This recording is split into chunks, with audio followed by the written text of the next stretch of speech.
Good morning global listeners.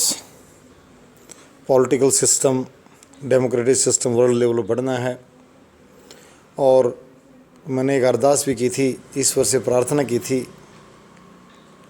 कि भारत में, India में हर 7वां व्यक्ति बसता है वर्ल्ड का, और हम चाहते हैं धीरे धीरे ग्लोबल कम्युनिटी यहाँ आई, ज़्यादा से ज़्यादा आई और भारत और विश्व दोनों एक दूसरे पर्यायवाची बन जाएं।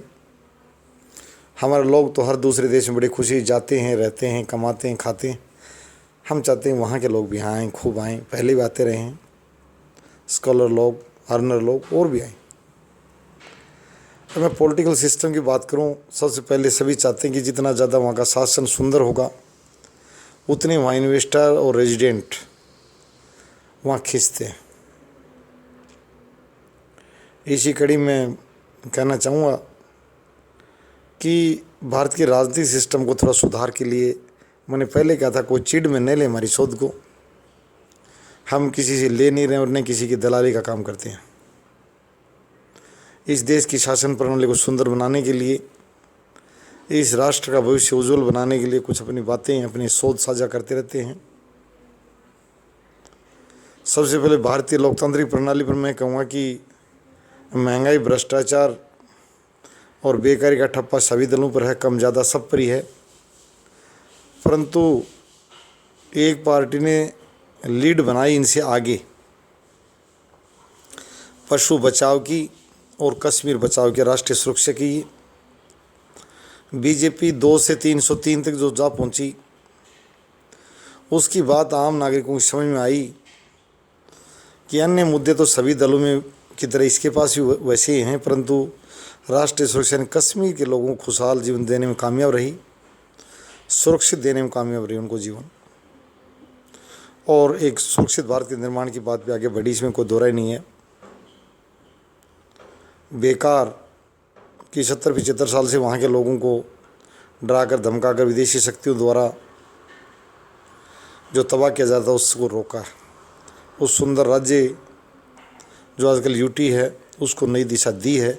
जो भारतीय जनता पार्टी का नारा था स्थापना समय से, एक राष्ट्र दो ध्वज, नहीं चलेंगे, नहीं चले और नहीं चले, सच्चाई।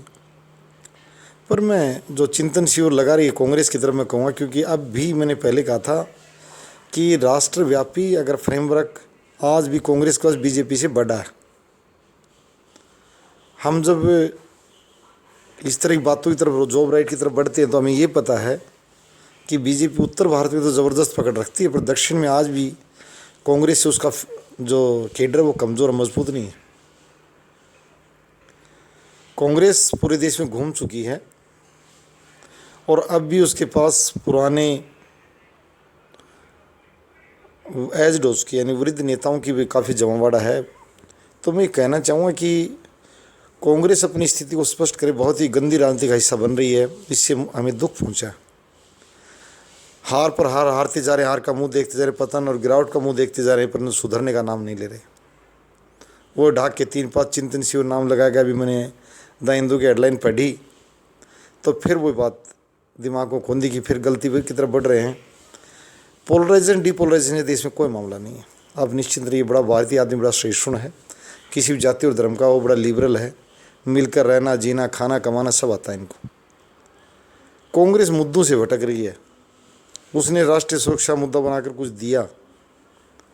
महंगाई, बेरोजगारी के नाम पर हम आज उनको को ग्रेडिंग नहीं देने जा रहे, परंतु कम से कम राष्ट्रीय सुरक्षा के नाम पर उनके महत्व को नकारा नहीं जा सकता। बड़ी स्पष्ट नीति थी और उस पर सफलता भी हासिल की है भारतीय जनता पार्टी ने। सीए, सिटीजनशिप अमेंडमेंट एक्ट का मामला हो, इस मामले में झंडे अपने शासन में गाड़े और स्पष्ट नीति सी भी, परंतु कांग्रेस नीति विहीन हो गई, मुद्दा विहीन हो गई। मैं सोनिया गांधी जो वरिष्ठ नेता हैं कांग्रेस के, मैं उनसे भी कहूँगा कि वो भारतीय परिस्थिति राजनीति समझ के लिए सिर्फ मुट्ठी भर जो जुंडली बैठी है, जो पिछले 40 साल से कांग्रेस, उनको आधार न माने। ये जैसे दूसरी पार्टी जिसमें खुद बीजेपी भी शामिल है और दूसरे रीजनल पार्टी जो आज के लिए एक दूसरे लोगों की सेवाएं जो लेती है, प्रशांत किशोर यार ने, जो भी पॉलिटिकल थिंकर है, तो मैं कांग्रेस को इसी उलानी तरफ लाऊंगा। पोलराइजेशन को मुद्दा नहीं है, आप पतन की छड़ी को न पकड़े। जनता को इसमें कोई टीच और रुचि नहीं है। जितनी आप ज़बरदस्ती रुचि पैदा करने चाह रहे हैं, आप वो है जिसको भूख नहीं है फिर भी आप खिलाना चाह रहे हैं। हमारे यहाँ इस तरह कोई बात नहीं है। लाहौर और ढाका के लोग भी हमें अच्छे लगते हैं, उनको हम अच्छे लगते हैं। शासनों का टकरा होगा, राष्ट्रीय परिदृश्य में को हथियार बेचने वालों का शासनों की संधियाँ होती है, हमें नहीं पता। वो अभी अपने आप को हिंदुस्तानी मानते हैं, हम भी उनको हिंदुस्तानी मानते हैं। ढाका और लाहौर में बैठे लोगों को कई बार मैंने चर्चाएँ सुनी है, ऐसी कोई बात नहीं। तो हमारे यहाँ बड़ी लिबर्टी है, ऐसी कोई बात नहीं। मेनली मैं यही कहूँगा कि बुद्धिस्ट लोग तिब्बत से आते हैं, तिब्बती लोगों को भी इंडियन आदमी बड़ा अडॉप्ट करता है, नेपालीज़ को, भूटानीज़ को। हमारे यहाँ बड़ी लिबर्टी है, सहिष्णुता में वाले कोई सानी नहीं भारतीय समाज का। जॉब राइट पर सोनिया बात करे, मैं सोनिया से भी कहूँगा कि समझदार बने, अपनी विद्वता का परिचय दे, दोनों बच्चों को साथ लेकर जॉब राइट के लिए। पोलराइजेशन नहीं, पॉवर्टी की बात करें, डी पॉवर्टी की बात करें।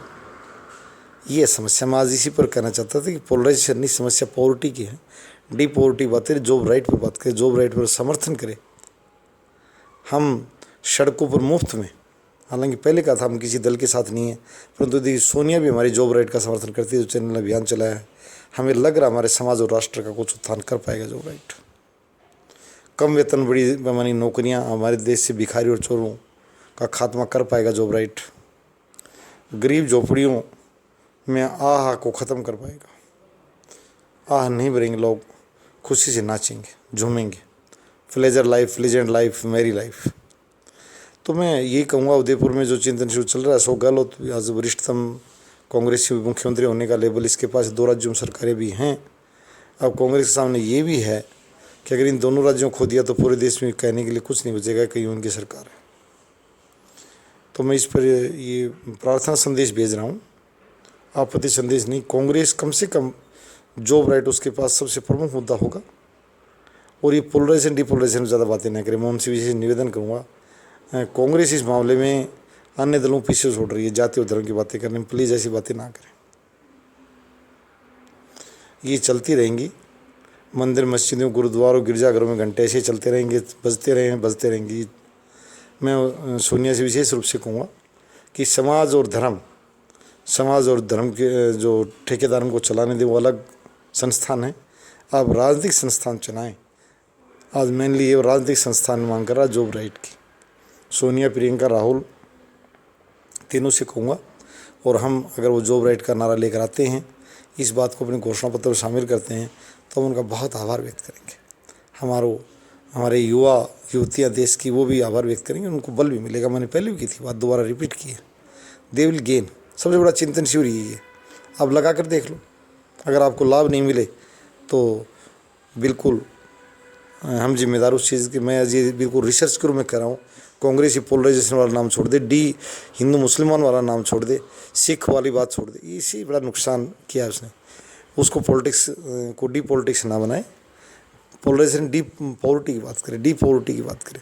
जॉब राइट पर मैं ये कहूँगा सोनिया से कि आज वो इस मुद्दे को अपनी पार्टी में जोड़े, और इसी के लिए कैंपेनिंग शुरू कर दे नेशन वाइड। आज नहीं तो कल, और कल नहीं तो परसों। आशावादी ऑप्टिमिस्ट दृष्टिकोण के साथ हम जीते हैं। धन्यवाद।